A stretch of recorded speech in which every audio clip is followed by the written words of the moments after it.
Never miss an episode of the Final Furlong podcast. Subscribe now on YouTube, Apple Podcasts, Spotify, or wherever you get your podcasts. And now, here's your host, Emmet Kennedy. Welcome to the Final Furlong podcast as we break down a huge weekend of racing. The Group 1 dream ended for Zavateri, but we'll talk about him a little bit more as he was behind the very impressive winner, Gewan, as they would call him in Cork. More on that to come. We've got Georgia Cox, former jockey, and the real price-wise, Jamie Wrenn, one of the best minds in Irish betting, is here alongside us as well to break down what was a fantastic weekend's racing. And the official betting partner of the Final Furlong podcast is 1xBet, and they are sponsoring racing at the Curragh this Thursday. So make sure you check out the 1xBet website to see what betting opportunities are there for you to take advantage of. Gamble responsibly, 18 plus only, gambleaware.org. Georgia, what did you make of Gewan's victory in the Dewhurst Stakes? He's gone down the exact same route almost as Chaldean. Chaldean was beaten on debut, but he ran and won the exact same maiden as Chaldean. Ran in the Acomb, won it. Was very disappointing in the Shanbane Stakes, Gewan, but that's obviously excused by the ground. Chaldean won that race, and then they've both gone and won the Dewhurst. Can he now go on and win the 2,000 guineas? Yeah, I really liked this horse when he made his debut and in the Acomb Stakes. At Doncaster, he just never looks comfortable from the get-go, and I thought it was more than just the ground bothering him. But maybe it was a combination of things. Maybe he didn't enjoy being taken back as his 3 races that he's now won. They let him swing along and he looks quite happy and comfortable in front. So maybe that's the key to him. It was a strange race where there were a lot that raced keen with only 9 runners, and yet at one point they were in 3 groups with pacemakers again causing problems. As for me, it was Saba Desert who was making the Carl Burke horse keen, who then in turn came upside Gustard, which is what lit him up. And Christoph then took that decision to pull him out and get cover, and he did drop his head eventually, but what an engine he must have to pull that hard and to only go down narrowly. He's got some growing up to do, but he clearly holds a lot of raw and natural ability. But for me, in recent weeks, we've spoken about a few exuberant horses that are clearly talented for early season targets, and you do get the likes of Perfect Power that get away with it. But if they're going to be keen, when they're coming there fresh for their first run, that's when they're going to do it, and you get the almighty blowouts. And I don't see him as a Guineas winner, Gustard.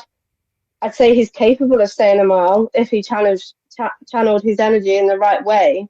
For sure, he would have been suited by a stronger gallop, but he would really have to have a different mentality next year to do himself justice in the mile division. I think he has a lot of natural speed, and it would be interesting to see how they can campaign him next year. His brother Van Dijk obviously had a lot of speed, but race riding is about rhythm, and Gewan had the smoothest race, being well placed throughout. He looked the most straightforward and the most natural on the track, and along with having the rail to rally against, which ultimately won him the race. Distant Storm again behind him in third, as he was in the Acomb, but this time 2 lengths closer. So yeah, I could see him running well in the Guineas for sure, along with Bo Echo and probably something we've not even seen yet. Did it feel like a good Dewhurst to you? Because obviously there is no Bo Echo. Constitution River, we don't know where that horse is, and I think he's a very, very talented horse. Probably shaped better than Distant Storm on debut. Just experience caught him out on the day. Distant Storm's a breeze-up horse, and he isn't. But he's been impressive in his 2 performances since then. We haven't seen him. We don't know where Albert Einstein is. There's a couple of those very high-profile Aidan O'Brien 2-year-olds that we haven't seen since. And obviously, Bo Echo's a horse that we've talked about quite a bit on this podcast. So those horses were there. Publish wasn't there either, by the way, and he could be very good too. But he's beaten the best of the rest, and it looked on paper like a good race going into it. And there has to be substance to the form in the sense that the horses he has beaten, he's a big priced winner, but the ones in behind are pretty short prices. But that's my view on the race. You were a jockey. You work with horses every single day. What did it look like to you? Did it look a good Dewhurst? I like him as a horse. I think, people put a line through Distant Storm's run at York because he was visibly extremely keen. Where with Gewan, it wasn't bottomless ground at Doncaster. So you weren't like, oh yeah, that's the reason. And he was just it did look flat. It looked something had gone wrong. I was thinking we weren't going to see him again. So I think that's why he went off such a big price, because there was no real... But it is still a puzzling picture, as, a few years ago we were watching City of Troy win the Dewhurst, and everyone would have been like, that is the Guineas winner. And the real Guineas winner of that year hadn't made his debut until 3 months on from City of Troy winning the Dewhurst. in notable speech. So it's extremely hard to try and guess. But yeah, right now he is a likeable horse. I wasn't even thinking of notable speech, Jamie. I was thinking of Paddington, and that perhaps there is just something we've even seen, but we haven't really paid much attention to yet. Paddington would have made his debut at Ascot and was very disappointing that day, but it didn't really matter. He turned it around pretty quickly. And we know that there's an incredible amount of well-bred horses that Charlie Appleby has, that Aidan O'Brien has, that we may not have paid full attention to yet. But before we get to Stad, what did you make of the winner? Exactly what George said, Emmet. It looked the most natural on the track. I know Distance Storm, he obviously finished third behind him in the ACOM and now got closer this time. I know it won that Tattersalls race beforehand. It looked very impressive, Distance Storm, but I think that's about its level. Do you know what I mean? If Gewan comes back and beat it. I suppose it's just franking the form. Big time for Puerto Rico, but Gewan didn't look comfortable at Doncaster, and you have to take that into factor. I'm not a forgiver of horses, so I didn't even look at Gewan. I just didn't even look at him. The one fear factor I always had about Savateri, and I think I spoke to you about it before or whatever, I spoke to a few friends of mine, I was always worried about that dip. And he looked all at sea. He looked like he was going to go through the gap, challenge Gewan. All of a sudden, he saw that dip and what's this?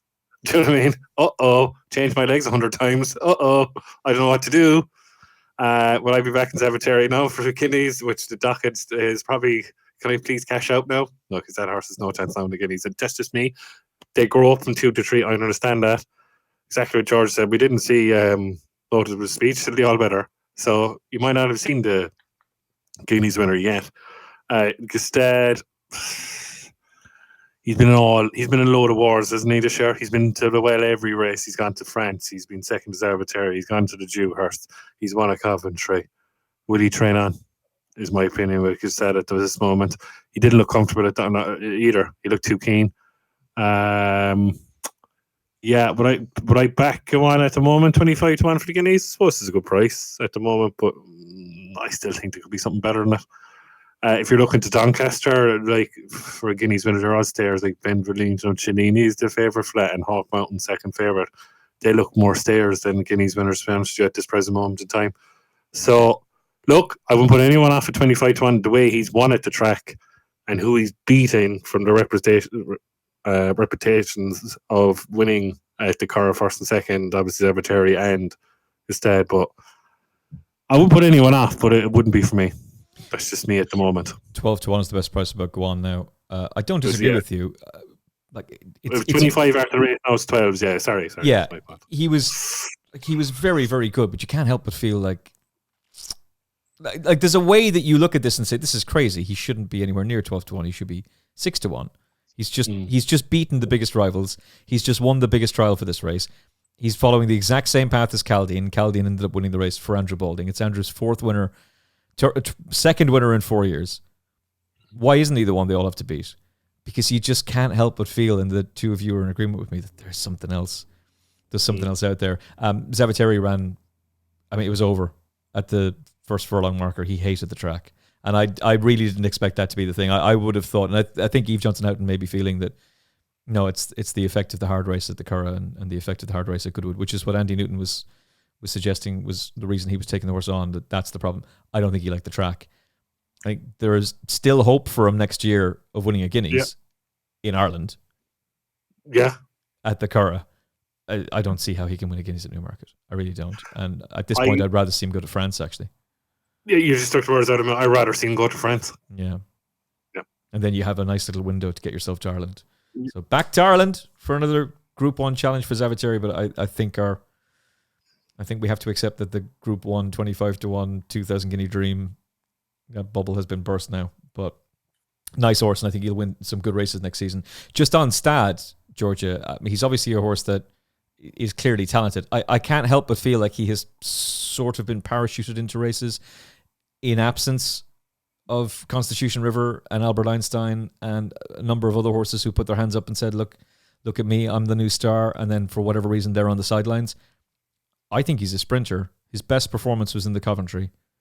And it's not that he doesn't have stamina. He does. But that pedigree is all speed. And his best performance was in the Coventry. And if he was mine, I'd be taking aim at the Commonwealth Cup next season because I don't think they'd see which way he goes. What do you think of that statement? Yeah, no, I don't disagree with you. It's another good one for Star Spangled Banner this year. And like I said, a half to Van Dijk, who was a monster as well. He was a massive physical, and he came from the breeze up sales. He had a fairly hard 2-year-old season, and he saw the effects of that the next year and ended up being retired early after 2 disappointing runs. So it will be interesting to see how he fares. I do see him, like I said, if he had the right mentality, he could well stay a mile, but he does seem like he has a lot of raw speed and just natural pace. So I agree with you there. But again, with Ballydoyle, it depends what they've got and where they fit in the pecking order, isn't it? So we don't exactly know what division they go down. Yeah, well, if Charles Darwin comes roaring back at the Breeders' Cup, then that's the Commonwealth Cup horse for next season, and they're not really going to care about anything else. And you can't say he doesn't stay, Jamie, but as George is emphasising, if he can't learn to settle, then it's game over for him.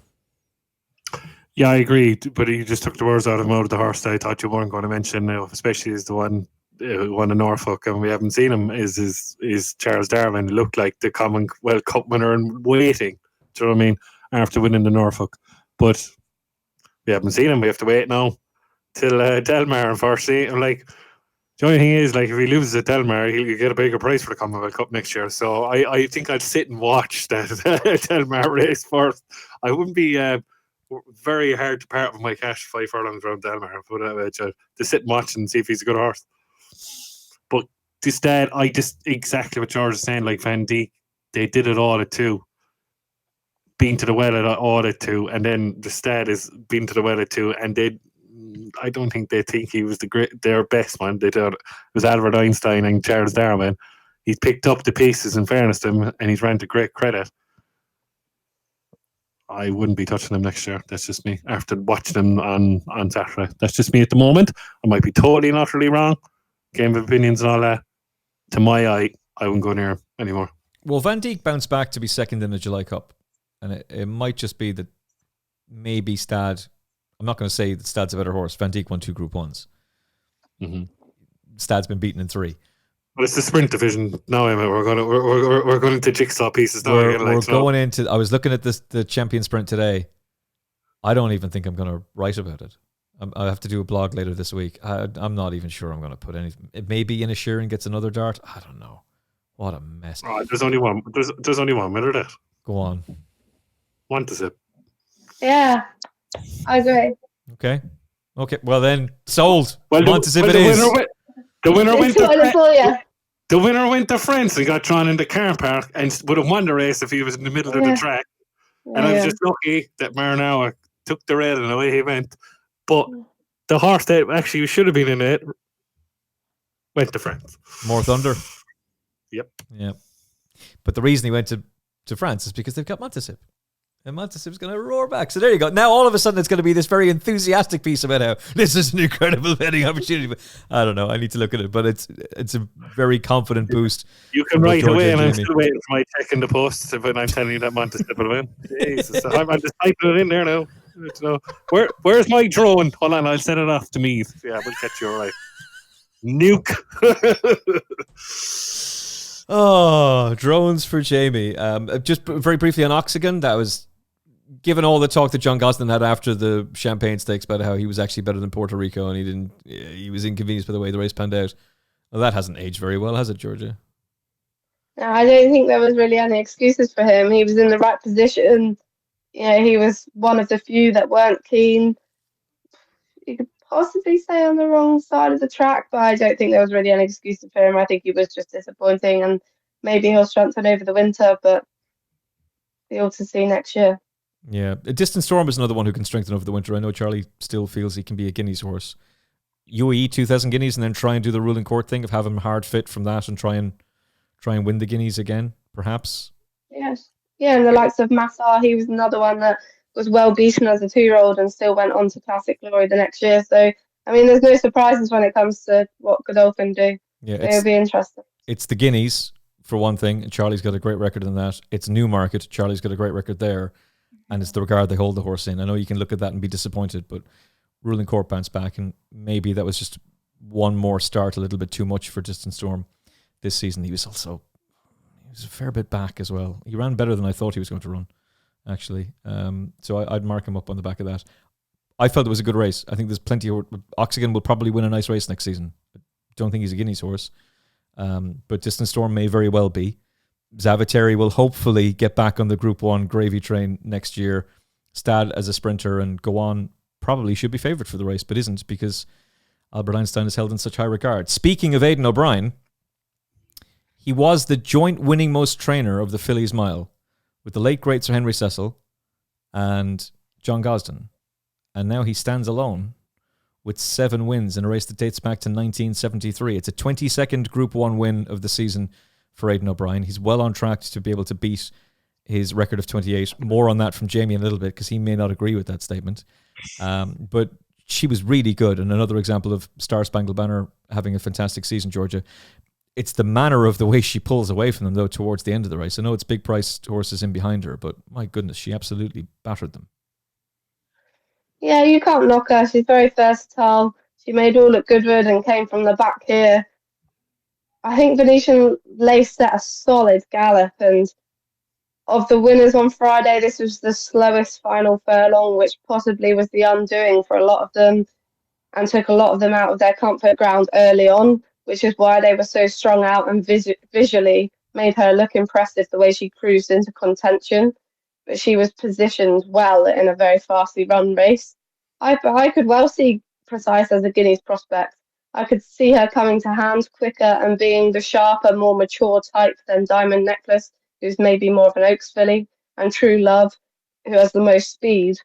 As Aidan said this weekend, she's most likely to go for the Juvenile turf sprint at Del Mar rather than the route that Lake Victoria took last year.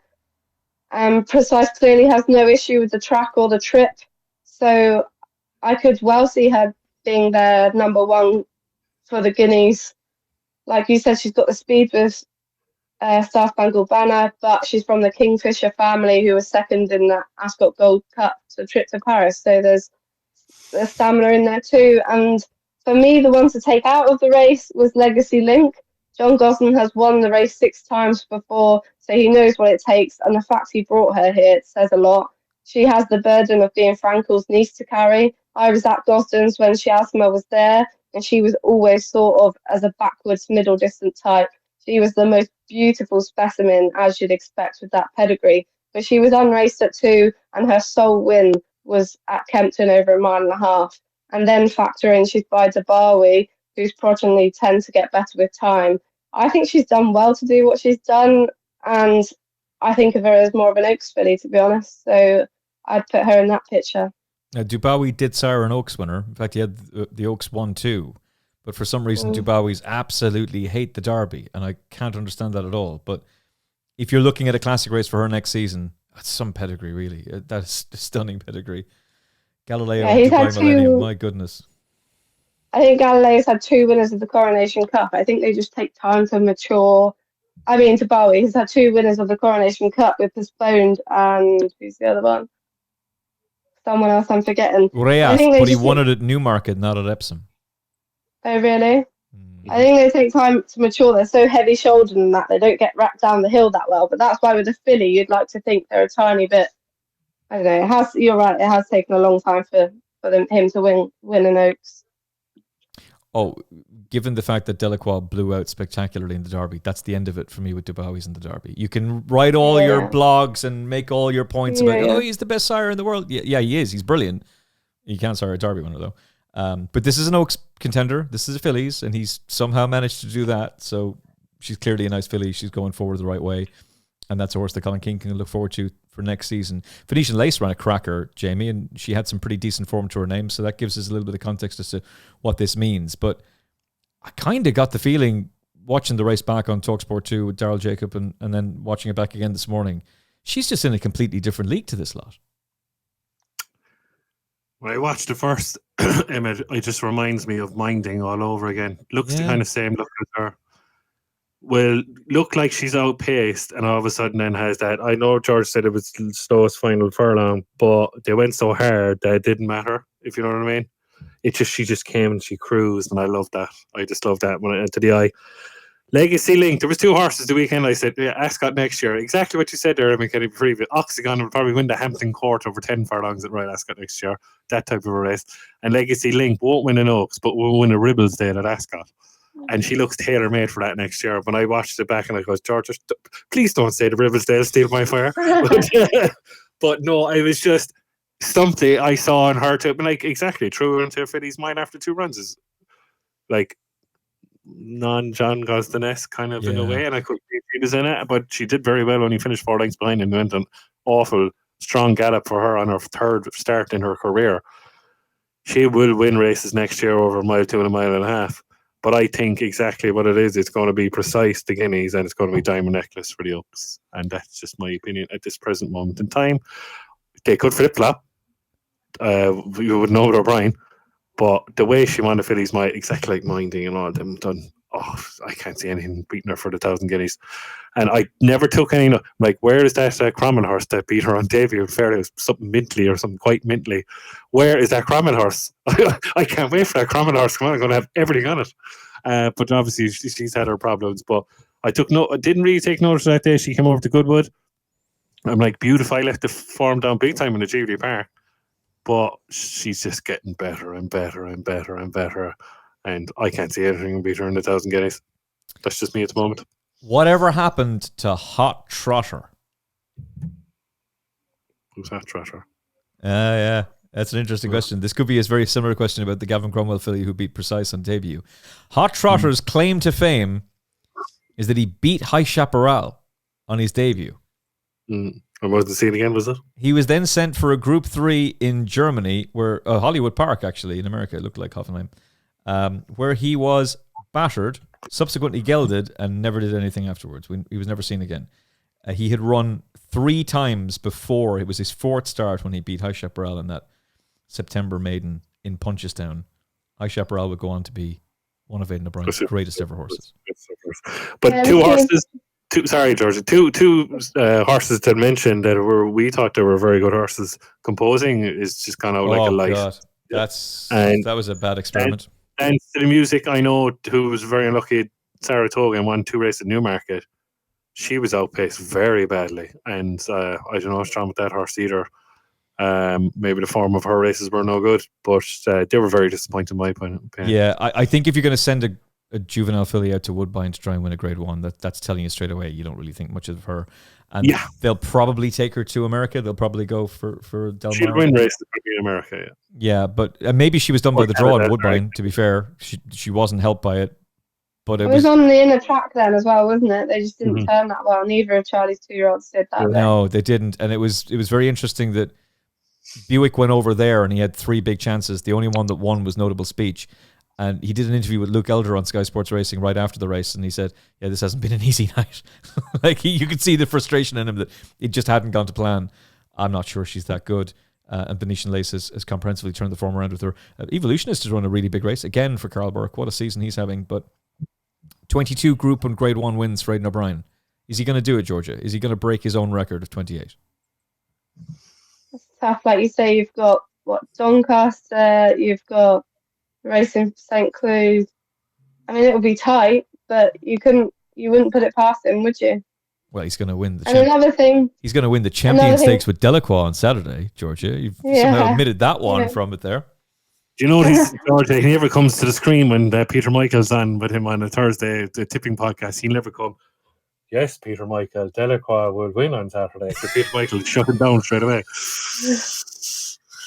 Oh, he wants. I think the challenge he wants us to do is, if Ombudsman wins, then Andy Newton and I have to wear a post-it note that says on our foreheads for the next podcast saying Ombudsman is the superior horse, and if Delacroix wins, they have to do it. Now, what happens if Clandigan comes and beats them both, which is likely? Who knows? No, he's a 12 furlong horse. Yeah, I was going to say we love Clandigan, but is he going to be at his best over 10? Yeah, but it's going to be fast ground at Ascot. Yeah. I haven't met Peter Michael yet, but I did see on the comments he put last time that the girls have a ghost in the background because there was a dressing gown hung up on the door, which is quite funny. So this time I made sure there was nothing in the background for you. Did you do it deliberately so? Did you sit at a blank wall No, deliberately? I didn't even. I only have it on my phone because I don't need to look at my face, so I have it very small. So I didn't see how far it went out. It went, so I didn't see there was a dressing gown on the door. And then when I looked at the comments and saw that, it was funny. Let's just make sure it's a blank backdrop with Yeah. no But nice no, clothing whatsoever.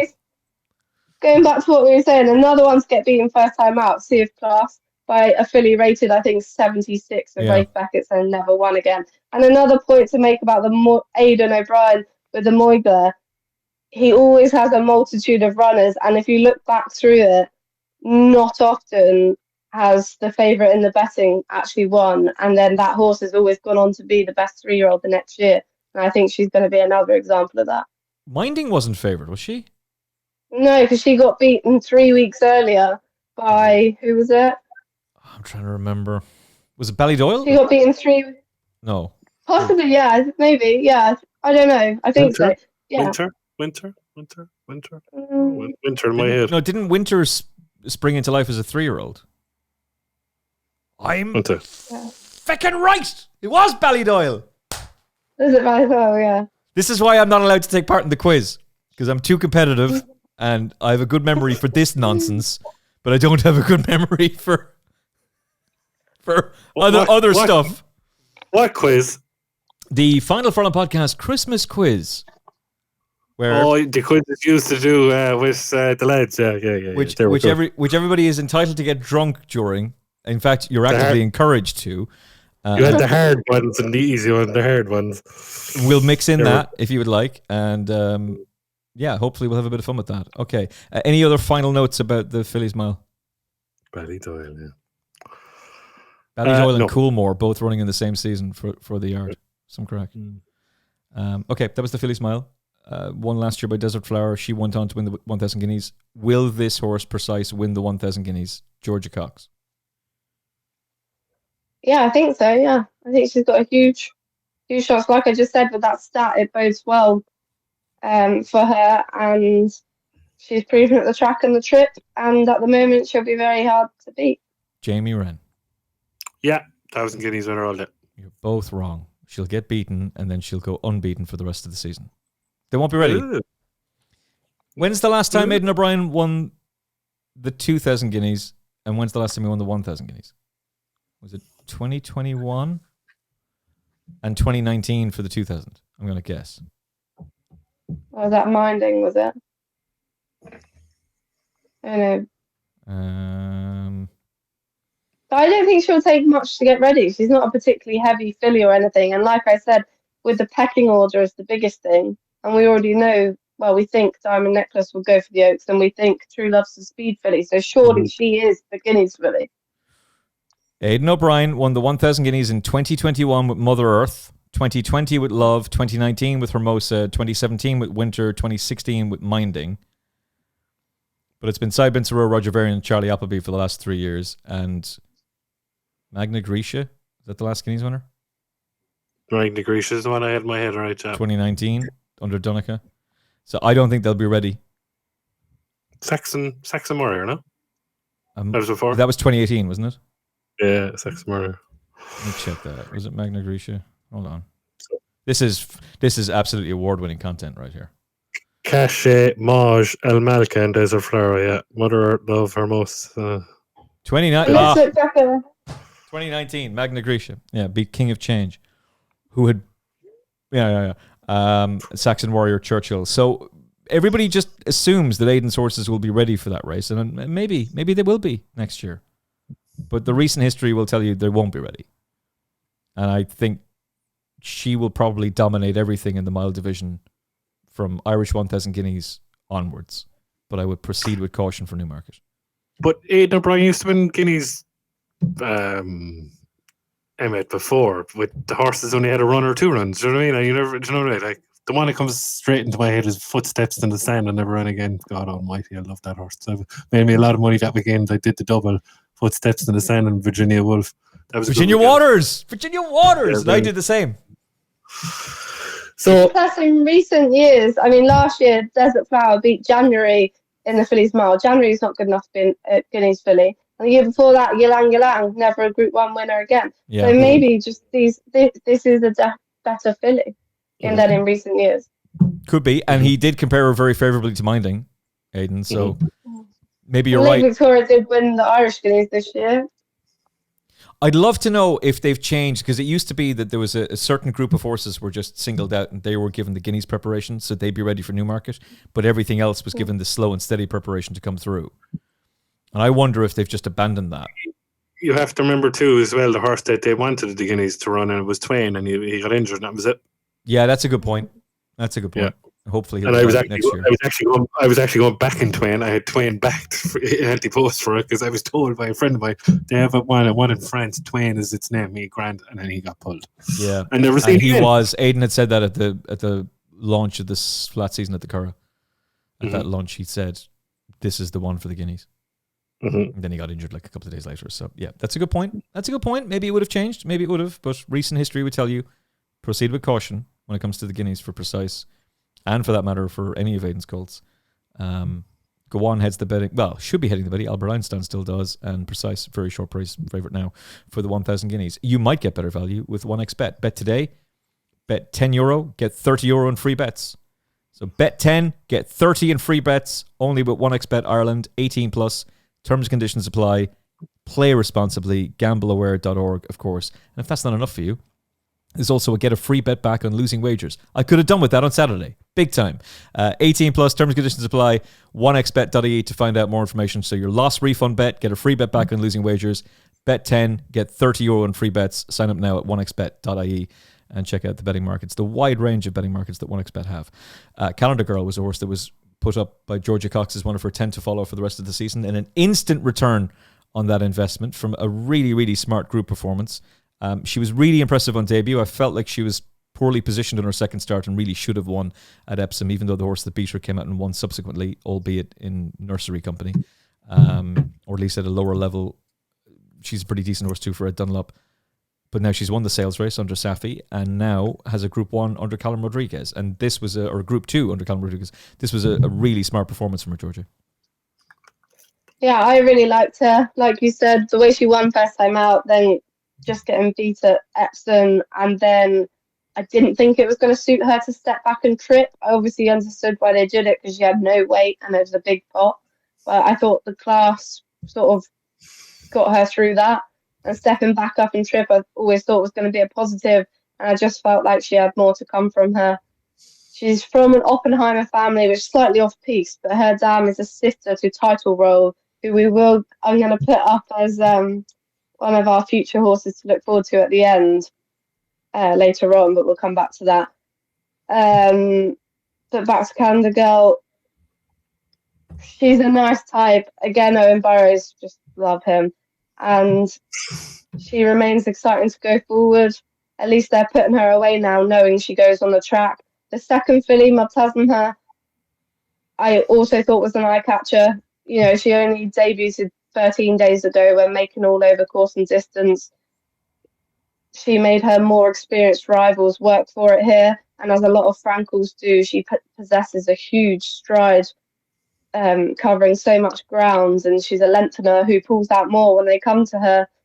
I thought she slightly lost balance in the dip, but stayed on again up the hill, and she looks a scopy sort. Loved her attitude, and she looks another nice prospect for the folding team going forward.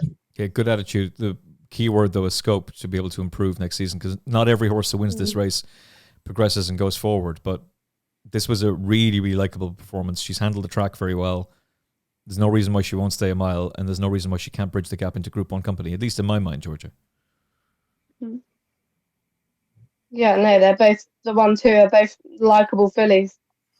Jamie, what did you make of it? A very good race. The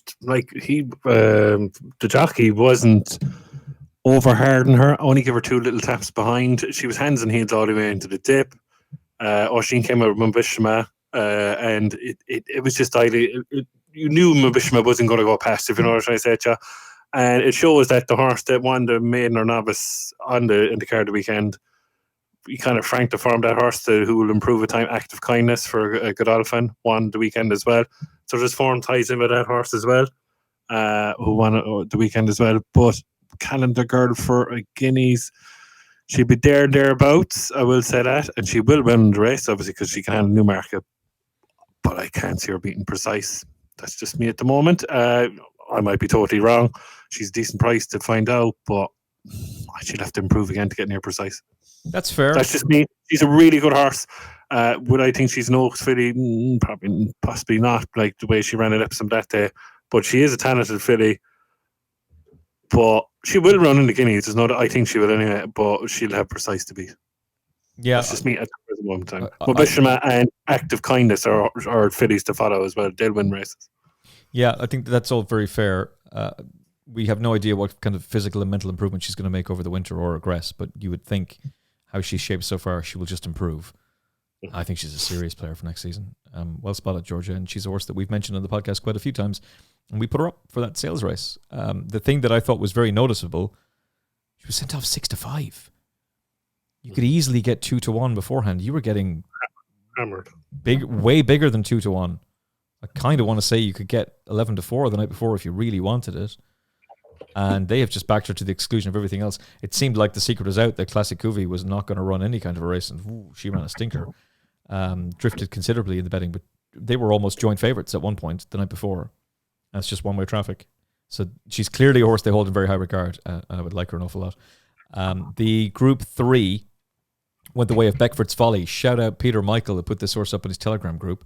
I'm pretty certain the horse got a positive mention on the podcast as well, but I can't remember from who. Beats Brussels. Brussels did nothing wrong in my mind. Georgia just dropped back to 5 furlongs, probably didn't suit, but Beckford's Folly has obviously improved for the gelding operation. And how many times do you get to back a William Buick, Charlie Appleby horse at 16-1 as the first string? Very rarely. Yeah, he's raced keen in all these starts so far and lost his race at the start at Kempton when he was upset in the stalls, which was enough to get him gelded and a drop back to 5. He was never going to be keen with the Fractions Revival Power set. And the first, second, third, it was all their first time over 5 furlongs. And he was actually taken off his feet, which would probably do him good mentally. And it was the opening race where they set a two-year-old record at 57.51 seconds. I don't think he was the most talented in the field. I'm sure he'll go on to do well in Dubai over the winter, but the most talented has to be Revival Power. But it's going to be hard. It was always going to be hard for her here, giving £5 to the boys for her Group 2 win. But she's got to be one of the fastest 2-year-olds we've seen this year. And I don't think this will be the last time she's associated with a course record, but she needs to learn to rein back and to reach her full potential, as well as returning to a flat track. So I think she's got a serious amount of raw ability, but she could just end up not reaching it if she just keeps tearing away. Was it a combination of the penalty and the fact that she wasn't settling that was just her undoing? I mean, her fractions were just crazy. I don't think she would ever have been able to sustain that. But she is seriously talented, but definitely needs a flat to go back to a flat, easy track, and definitely needs to be more tractable early. Yeah, you would hope that that's something that they can work on in the next while, but it's almost on instinct, really. You just need the horse to mature over the winter. So for next season, you clearly retain the faith that this is a horse who can make an impact, just like her sister did, Winter Power, in Group 1 sprints. Yeah, easy flat track. Hopefully become more tractable. But I'm sure the winner, Bex Foley, will do well in Dubai, as a lot of Charlies do, as he did seem fairly hot-headed when he was a colt, and hopefully this would have done him good. Yeah, there's probably going to be more to come from Beckford's Folly. I do suspect, though, it's the ones in behind, Jamie, that are a little bit more interesting, namely Revival Power. Yeah, needs to settle better, obviously. I mean, exactly what George is saying, and needs a flat track. Brussels ran very well, I thought, only beating an Astral, really. Course record by Beckford's Folly. They're saying it's going to Dubai. They're saying it might be a Commonwealth Cup horse next year. I think you'll see Beckford's Folly back at the Guineas meeting. They don't have a 5 furlong listed sprint on Guineas weekend next year. Something like that. Brussels, to me, where would you go? Like Haydock next year, that race Symbol of Honor won the Group 3 or something like that. Sandy He'd probably Lane. win something like that. Do you know what I mean? Brussels were beaten by Wise Approach, who I think is a complete Commonwealth Cup horse next year for Godolphin. So look, the form is there, thereabouts. Would you hang your hat on it? No.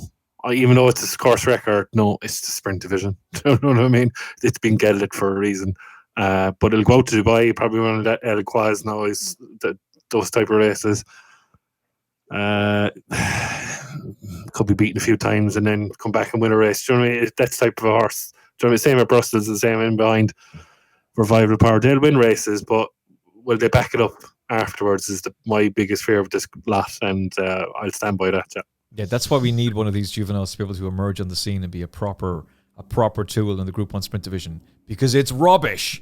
It is rubbish. They don't run their races. They don't. Maybe Big Mojo deserves a little bit more credit. He was second in the July Cup and then he's gone and won a Group 1. At least he's held his form, but my goodness, the rest of them just... What? No. Whose turn is it today on the roulette sprint wheel of complete and utter psycho madness? Hank Lowe, Sheikh Obaid, Carl Burke, tearing it up yet again. And it's another one for him. I was really keen to try and take this horse on, but he did it very nicely. Should we just back these Knights of Thunder blind, Georgia? Is that what it's becoming? Just, it's Carl Burke with a Knight of Thunder. Great, that'll do. Yeah, and in Sheikh Obaid colours. That'll do. With crucially running for He Who Must Be Obeyed. Yeah. But another race again where the most straightforward horses won. I thought, he was not the most visually impressive, but a real likeable type. And Carl did say beforehand, when he won his maiden, actually, that he was a group horse in the making. A lot of people were saying it was workmanlike, but he also suggested he'd be better over 10 furlongs and with some rain. If they're his ideal conditions, then that could bring more improvement again. The second horse, Alzandi, was just far too keen to do himself justice. He was even keen going down to post. The fourth horse, New Zealand, will be one to take out of the race as he was hands above the rest. So you'd imagine he'd come on for time and distance. But, Hank Lowe was only just touched off at Doncaster in the Flying Scotsman by an unbeaten colt of variance. Avancia, who's a Star Spangled Banner, again out of a Galileo mare. So, it probably wasn't bad form, and he's a very likeable type. Is he going to go for the futurity, or is that him done for the season? I think they said that was him done, but don't quote me on that. Okay, he'd be interesting for it because it's Benvenuto Chiellini at the top of the betting, and then you're just scrambling around to find something else for it. What did you make of it, Jamie? I didn't like what Burke said afterwards, that he'll go further. I wasn't that impressed. I don't think it's a great renewal. To be honest with you, at first glance, from my eye, to be honest with you, more than anything, there's times and there's stats and there's all this in the autumn stakes. They're all looked like a bunch of stairs to me. Further the road, the better they are. The bunch of boats. I don't know what it is. Just me. I haven't seen it exactly, but I was looking after that to form the Hank Club. I haven't seen it. I'd like to see where that goes next to Godolphin Horse Bavarian to judge the form. I'll put it that way, Joe. But exactly what George said as well. New Zealand looks a big, huge, massive horse as well. I'll hold fire what I think of these horses, but I'm just waiting for the variant horse to come out and see if they're any good. Now, Hank Lowe might go to the futurity, but oh God, I wouldn't touch him for the futurity now because O'Brien's going to win that. I hope so, especially as he's in his quest. No offense to all these horses, but I don't think it was a good renewal. Yeah, now it is worth bearing in mind Persian King beat Magna Grecia and Circus Maximus. Gaiath ran in this race. Silverknot ended up being a multiple Grade 2 winner. Ancient Wisdom, he ended up being a bitter disappointment, but he did win a Group 1 on the back of winning this race. And Delacroix, so there was a Guineas winner out of this one. The Noble, the other one was Noble Tribe. Something was the favourite of the Guineas that year. Remember the one, the Dewhurst. Noble Truth. Caribus. Native Trail won the Dewhurst, but some other horse Caribus. won and then he won the Guineas, am I right? Yeah. Yeah. And I remember at the time when Native Trail had won the Dewhurst. I love. Or was it going in? Was it going into the? It was going into the Dewhurst. Charlie was saying, "I think we've got a better one at home," and that was Caribus. And then he beat him in the Guineas. beat him in the Guineas. Yeah. Yeah. Best Solution won a couple of group races afterwards as well. That's the first Autumn Stakes winner of the Guineas for a long time, isn't it? I think so. Yeah. I think so. No, I just don't think it was a good renewal, and that's just me. I should say Delacroix, triple Group 1 winner Delacroix. Because he's going to win the Champions Stakes. You're driving mad, aren't you? He's going to win the Champions Stakes. Hey, Peter, are you set for those post-it notes of Delacroix, superior horse, when they both finish second? Can I be on that night as well, and I'll torment him as well? Oh, yeah, you're more than welcome to get in on that action. Georgie, you're very welcome to get in on it too as well, if you would like. Thursday show should be fun. Make sure you're here for it. The Night of Thunder Zetland Stakes. They might as well just start calling all of these races Night of Thunder now at this point. He's winning everything. But Pierre Bernard was the subject of a very, very late gamble. He was the choice of Christophe Soumillon. People seem to be thinking, no, Wayne's on the number. Wayne's a great jockey. He's a fantastic pilot. What happened on Sunday was very interesting with him trying to get on to Saratoga and get off Light as Air, and then Light as Air is the one who goes and wins. It's like, oh, this is hilarious. But the fact that Pierre Bernard was backed almost to the exclusion of everything else would bode very well for this horse going forward. He's a Camelot out of a new approach mare, and he did it well, Georgia. Yeah, I really liked this horse. Like you said, Camelot from Philippa Cooper family. Camelot does really well with middle distance horses, interestingly. People think they might want to add speed to him, but he actually does really well with. And his dam won the Nassau and stayed 12 furlongs.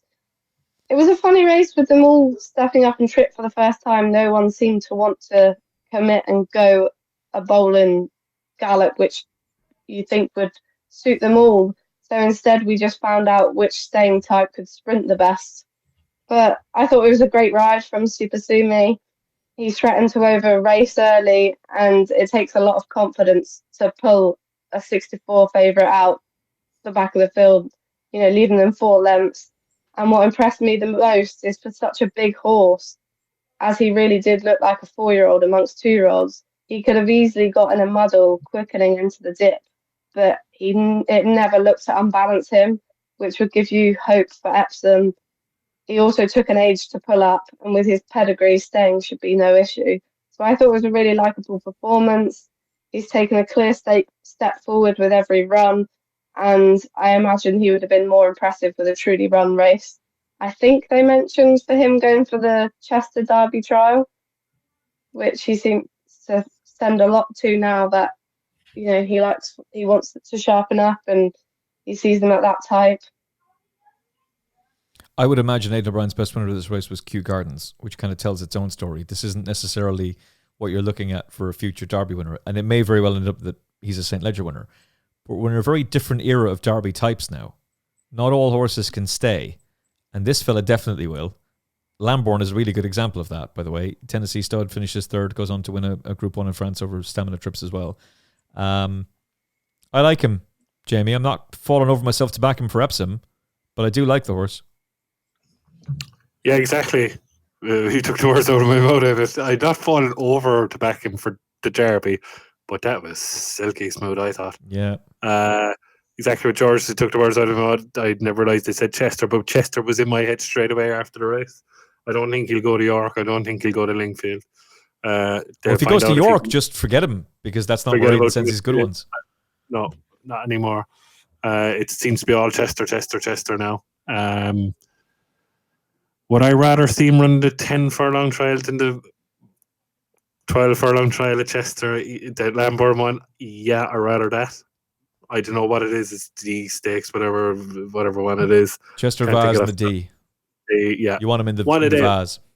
Yeah. I prefer that. Just me, run him at 10, then move him to the 1.5 miles instead of going 1.5 miles straight away. No, I look at work with Lambert, but now we all found out what Lambert is at the present moment in time. I think I always go nicey, softly, obviously, but I think he probably will run in the Lambourne race. But I just liked what he did. Exactly what George said, pulled him out. Super Sumi was ultra confident, and away he went. He's definitely a Derby horse, and for a big horse that he looks tailor-made to finish RTL already, he's probably not, but I'd say you'll see a monster next year as a 3-year-old, and I think he's definitely one to keep inside for the Derby. But would I back him at the present moment in time? I'll hold fire for a while. Yeah, I'm in agreement with you. beating 8 lengths on debut. It's just, you have to forget what an Aidan O'Brien horse does on debut. It's about what they do second time up. That's more. I think it's nearly rule of thumb now to forget about what they do on debut. Some of Yeah. Do you remember who finished in front of him that day? Pierre Bernard. Montreal. Really? Sumion was going to ride in the Group 2. Oh, yeah. On Irish He hasn't Championship. been seen since, has he? Hasn't been seen since. Yeah, that's another one that's on the sidelines by the looks of things and has been taken out of the futurity. So Also, for his pedigree, he debuted fairly early. What was it, July, August? That's fairly early for a Camelot out of a 10 furlongs, 9.5 filly. So and that doesn't bother me that he was beaten, She's a Group 1 winning filly as well. She won the NASA Stakes. Yeah. There's a lot to like about him, for sure. And Endorsement's probably going to pick up a pretty decent race. He may be on his way to France, and he's probably going to show the benefit from this as well. Whether he can win a Group 1 out there, I don't know, but he'll certainly be worthy of his place. And Del Maro keeps running good races, and he's run very well again. I wasn't at all surprised to see that. In fact, I tipped him for the race. I was surprised that he went off as big a price as he did, but there's clearly talent there if they can just get him to learn. And I should just say about the previous race for Hank Lowe, it was really good to see Glacius finish third, because that's another endorsement of the Boeco form line. Come on, Boeco. See how quickly we switched from Team Zavatieri to Team Boeco, who we've also been talking up on the podcast. We still love you, Zavatieri. We still love you, but Boeco could very well be the real deal for next season. Okay, a couple of other races to talk about before we wrap up. Before we do, though, if you have not already signed up for 1xBet, consider signing up now. You can go to 1xBet.ie. There's a whole multitude of options for you on the 1xBet website. They're the official betting partner of Paris Saint-Germain, the official betting partner of Barcelona, and now an official betting partner of the Curragh as well, supporting Irish racing. So check out the 1xBet website. Hold on, I'll just X out of it after being sponsored by Barcelona. 1 second now. Yeah, trample all over the ad read for your joke. Happy days. 1xBet.ie. Terms and conditions apply. Gamble responsibly, obviously, but 1xBet.ie will offer you terrific value and hopefully a good betting experience. 1xBet.ie for more information. Bet 10, get 30 euro in free bets. It's a nice little bonus for you as well. Georgie, you may not have much of an interest in this, aside from the incredible training performance it is and the great ride that the horse got, but Stumptown has gone and won the big race in the, what the hell do we call it again? The Velka Parta.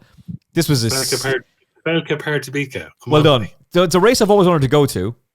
I would love to experience it. It's Czech Republic or whatever it's called. If you had told me, though, that the Irish are definitely going to win it this year, I'm not sure I'd have believed you. For all that he is a cross-country legend, Stumptown, he was so good at Cheltenham, but this was brilliant from Donoghue and Cromwell.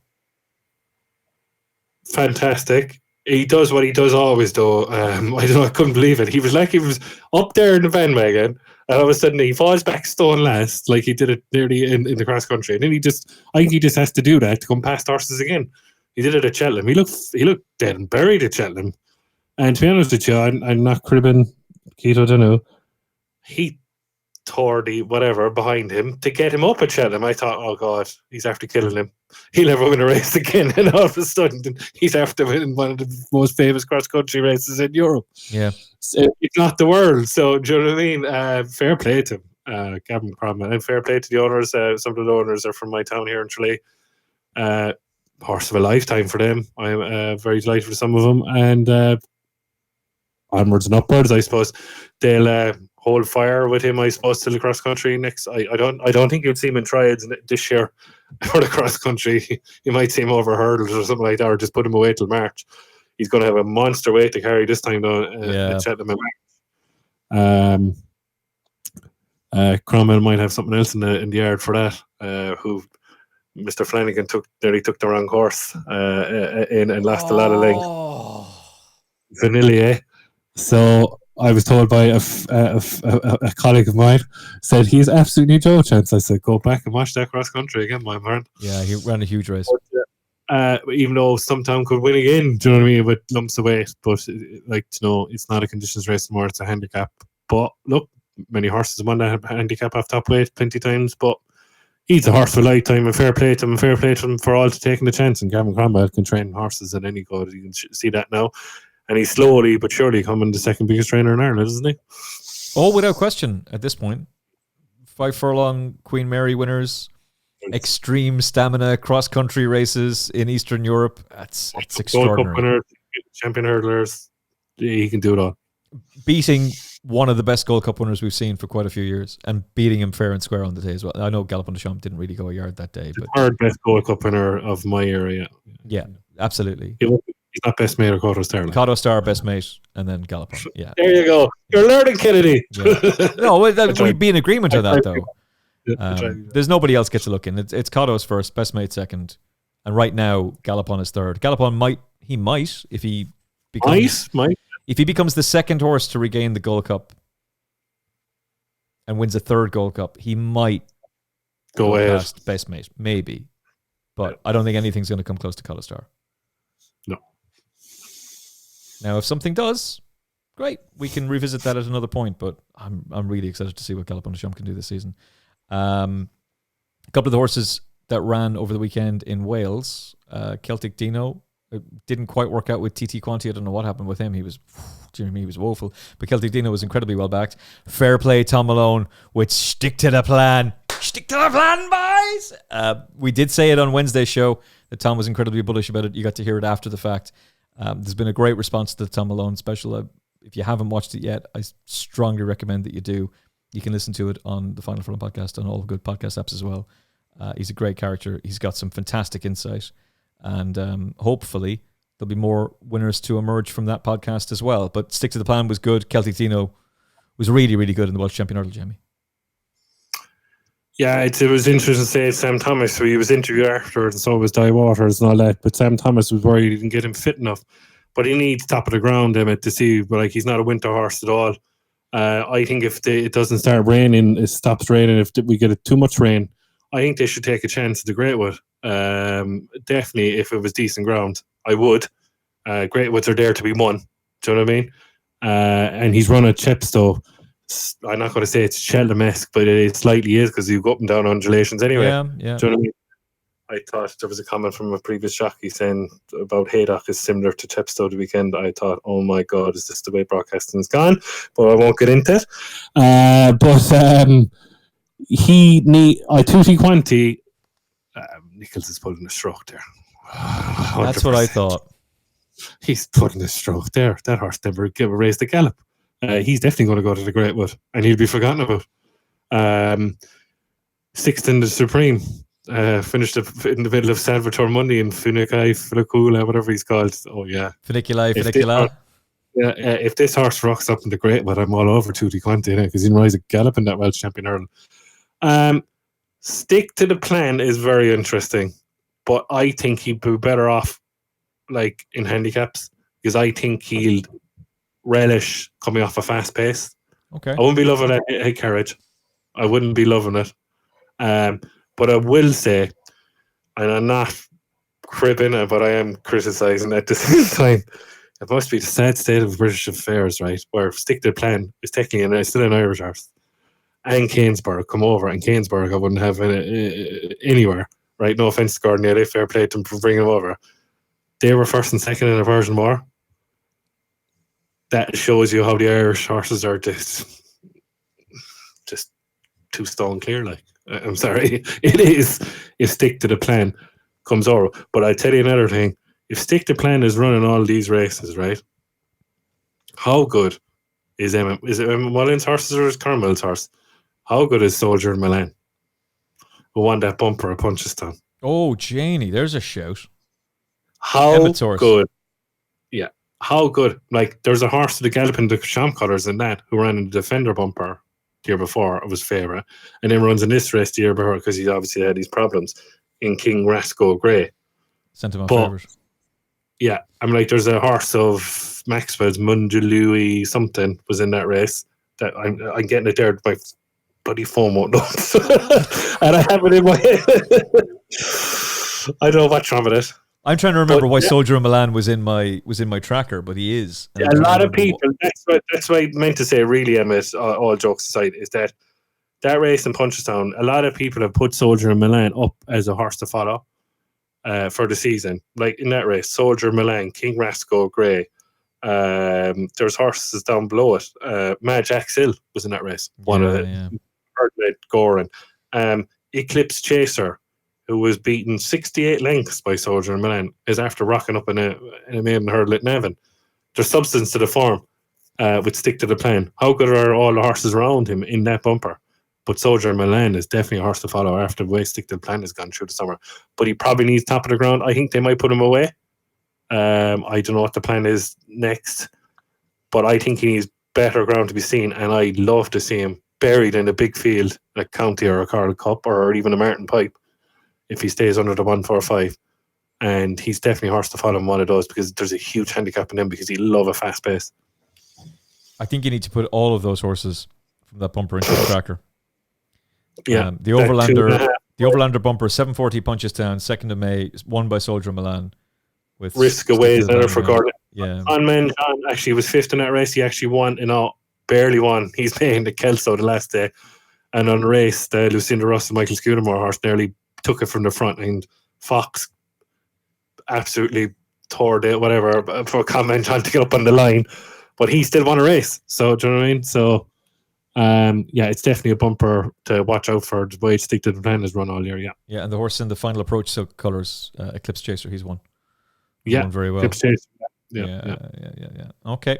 It's a good shout, my friend. It's a very, very good shout. Wasn't expecting to be going back to a Punchestown bumper. Celtic Tino for me, I think what you'll do is if the ground is half decent, I think they'll throw their hand at the Greatwood and put him away then for the County or the Carl Cup or something like that. Yeah, that makes sense. I suspect there's a pretty decent race in Jack Hyde. I know he's got a mark of 123. I wouldn't be surprised if he comes forward from that run. I don't know what to make of the Queensberry Boy. I think they should put him. I don't know. It's probably going to be somebody else's problem now because we'll see if Harry Durham gets him back. But that who's he with, Gary? Oh yeah, Harry Durham. I'm thinking of the other horse. Sorry, that wasn't great now. And they sent him off 5-4, but they sent him off 5-4 because of Maxwell's comment. Yeah, which is fair enough. I would bear that in mind, though, that he is clearly a horse they feel like is capable of winning big races, or at least a decent enough race. And for whatever reason, he just didn't fire that day. But I think we all know that El Kairos is the best out of Maxwell's group. Oh, yeah, for sure. Oh, yeah. Aside from the unraced ones that I wouldn't know about in France that Adam would be all over. Yeah. Mm-hmm. But Queensberry Boy will have his day. The question is, whose silks will he be wearing when he has it? I know, yeah. That's another side of it, chat. Yeah. When's that dispersal sale? When is that dispersal sale, Georgia? Not sure. Ah, yeah. National Hunt. She is not sure. If we said she goes straight away. Tuned out. She's tuned out on us. She's like, "Are you still talking about that twig hopping? What's going on there?" I'll tell you. The David Maxwell dispersal takes place on the 24th of October. That'd be interesting before the November meeting, how many horses end up there and how many horses end up in Navan and Punchestown. Yeah. At the moment, yeah, I just looked at that checker. Celtic Tino is the 8-1 favourite now for the Greatwood. There are 17 horses in total. Mm-hmm. All right. Is that one is that one in it, Emmet? The one that was in that bumper. He'd be interesting now. That one that was 6 now. Yes, he is. Montessori Boy. Yeah. Mandui Boy, whatever. Yeah. He's in there as well. Mm-hmm. And he would be very interesting. Yeah. Okay, we can try and get David on the show, but if you're going to be headed to the Tattersall sale to pick up one of Maxwell's horses, then give us a shout out. Let us know. We can get you on the show beforehand and talk to you about what your epic plans are. Okay, we're going to do a new feature, the 1xBet Performance of the Week. So of all the horses we saw running, what was your standout 1xBet Performance of the Week? Georgia Cox. Of the horses we've spoken about, I would say one that you would be confident they'd go on to win more Group 1s would be Precise. I think it's a toss-up between her or him. It's either Precise or it's Gewan. I could be persuaded either way, but the visual impression of Precise is so impressive that it's hard not to go with her. Jamie, who's your 1xBet Performance of the Week? I was going to say Precise, but because of the smoothness like Precise, I'm going to say Pierre Bernard, yeah. Oh, total switch. All right, well, Georgia and I will go Precise. And we'll give Precise the 1xBet moment of the week then. That was a performance of the week. That was a spectacular effort from her, and hopefully there will be another, as the frogs attack my throat, another Group 1 for her to be won next season. If they took her to the Breeders' Cup, I'm pretty sure she'd emulate what Lake Victoria did and just bolt up. But it seems like they want to go a little bit more softly this time around. And they've got true love for the Filly Sprint anyway. Title Roll was the horse you wanted to mention, Georgia, and I can see why. We haven't seen him since his debut behind Humidity. He was very well back that day, and he was really, really strong as an odds-on favourite the other day, and looks like a very nice horse for next season. Yeah, he's related to Calendar Girl, which is what reminded me to bring it up then. Like you said, second to Humidity, and he's maiden at Newbury. That worked out really well with Morris Dancer, etc. Behind, he finally reappeared this week after a setback to win impressively at Kempton, and he definitely looks one to follow going forward. Very smart performance. He's a too darn hot. There's quite a few Coolmore horses entered for the horses and training sale. He is not one of them. You can buy Due West if you would like, and there's a number of... Stay True is entered in that sale, by the way. I suspect it'll be a little bit like... Yeah, that made you lift your head up very quickly, Jamie Wrenn. I suspect this is a little bit like Point Lonsdale. He was entered in it, but then they took him out last second. I'm pretty certain Stay True has done enough to stay on Team Ballydoyle this season, and he may very well be taking on a superior horse at the weekend in the big Champion Stayers race, which will be a big task for him. I'm pretty sure Trolloman will win, but it'd be fascinating to see how we get on. What is your any other business, Jamie Wrenn, from the weekend? The one you left on the list, Emmet, in Chepstow, that was for the Munir Mass Man for the Twist and Davises. He was impressive, wasn't he? And they're saying they might go for a bit of novice with him. I think he'll rock up in the showcase meeting at Cheltenham, and that the one they switched from the November meeting, which is another joke. I'm not even going to go into the Grade 2 Sky Bet Novices Hurdle, isn't it? I think he'll go there because, the Twist and Davis can't help not have a runner at Cheltenham. That's their bread and butter at the end of the day. They've had umpteen success there. I think he'll go straight into Grade 2 company, see how good he is. I wouldn't put anyone off. He looked at home on the better ground, and he was very impressive. The one horse I'll tell everyone not to bet, and I'm telling you, I had a good monster betting on last year in the Petty Power Gold Cup, but Il Redotto, regardless of if it was a small runner field, and it was a big finished way back last year, it has absolutely no chance. It'll be in the first 2 or 3 or 4. You have to remember, they think Compton's going to be on it this year. It was off a mark of 140 last year, where Freddie Gingle had took 5 off, so ran off 135. This horse now is going to be up to 142 with Cobden on, and now thinks he's going to win the Petty Power Gold and retain his title. No. Even though I backed it, no. Even though I backed it last year to win the Petty Power Gold Cup and I got laughed at. But I'll tell you now, I'd lay that for a win anyway. Even if 2-place bet lay, or even a 3-play, couldn't have it. Got too close to Saint Segal for me for the weekend. And a lot of shooties and say, what are you on about? That's my anti-post bet for the Petty Power Gold Cup. No. Won a soft one last year. I'm still in flat / Champions Day / Breeders' Cup mode, but I agree with that. Right now, I agree with you.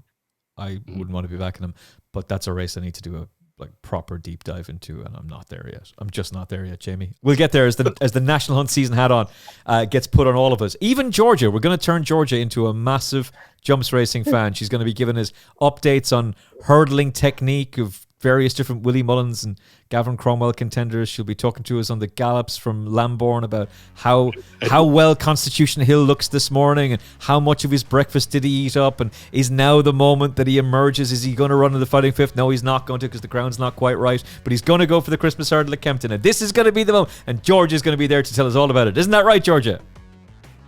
No. I don't think I'll ever be there. I think she's going to make a comment about Constitution Hill or Galloping the Champ like she did like Lambourne in the middle of the season. Never win a race again. Well, so far, George is right about that. He's run twice and he's been thrashed in both of them. That was a spectacular comment from Georgia, and we look forward to more spectacular comments from Georgia and indeed from Jamie in the coming weeks on the Final Furlong podcast and for the rest of the year, and please God, long and beyond that as well. Thank you for watching this episode of the show. If you liked it, likes are much appreciated. The subscribe button, hitting that subscribe button, that's the real key for us. Hit the subscribe button so you never miss an episode. We've got more great content coming your way this week. And if you haven't tried yet, Check out the 1xBet website. Loads of betting opportunities for you there. If you bet 10, you'll get €30 in free bets. 1xBet.ie. Sign up now. Gamble responsibly, obviously. And it's over 18s only. You already knew that, but it has to be said for some reason. 1xBet.ie. Bet 10. Get €30 in free bets with 1xBet.ie, the official betting partner of the Final Furlong podcast. From Georgia Cox, Jamie Wrenn, and me, Emmet Kennedy, will see you again on Wednesday for a Race IQ special with one of our favourites, Paige Fuller. Thursday for the preview for Champions Day, and there'll be some other specials sprinkled in between then and now as well. Talk to you very soon. Look after yourself and each other. God bless. Thanks for spending some time with us on the Final Furlong podcast. We're independent media, so if you like what we do, hit like, share, and subscribe. It's free, it's quick, and it genuinely helps. And if you enjoyed this episode, there's plenty more where that came from. Don't miss out. Subscribe on YouTube, Apple Podcasts, Spotify, and all major platforms, and join us on the gravy train. The Final Furlong podcast, independent, unfiltered, and powered by you.